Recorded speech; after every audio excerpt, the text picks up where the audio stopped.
Number one na pundasyon ng ating pananampalataya ay hindi po Job. Ang pundasyon ng ating pananampalataya ay sino?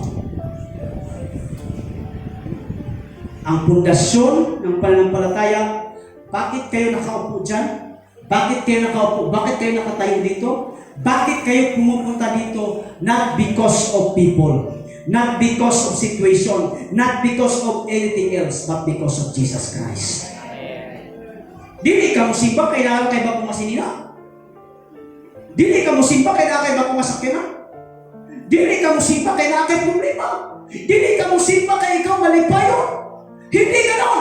Nagsisimba ka dahil sa isang persona. Ang pangalan ay Jesucristo. Pagpakiksura. That's why Jesus Christ is the foundation. Bakit importante? Bakit importante? Kay paanang mauyog ka, magsayaw-sayaw ka sa taas, basta ang pundasyon mo solido, hindi ka bibigay. Ay, pastilan pa. Ay, naku, Ginoo. Magsayaw-sayaw ka man dyan, kahit gaano ka man kataas, basta matibay ang iyong pundasyon.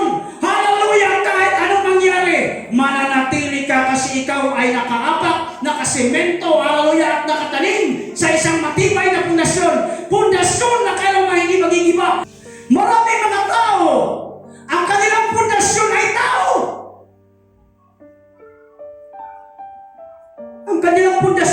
Ang pundasyon ay hindi simbahan. Ang pundasyon ay hindi pastor. Kasi kami pastor, nagkakasala din kami. Ang pundasyon ay hindi asawa ng pastor.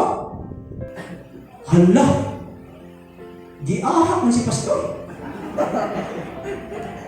Paling-paling pagtanduay. Oh, sa Bisaya, hindi usok tanduay. Binukula ko. Da! Si pastor, bumili ng dipala.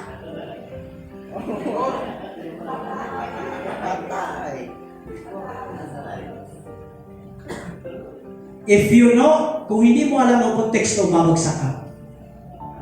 Kung nakatingin ka sa tao, babagsak ka. Amen. Kaya tingnan mo ang katabi mo, sabihin mo, tingnan mo ang Diyos. Ay, sa likod, sabihin mo, tingnan mo ang Diyos.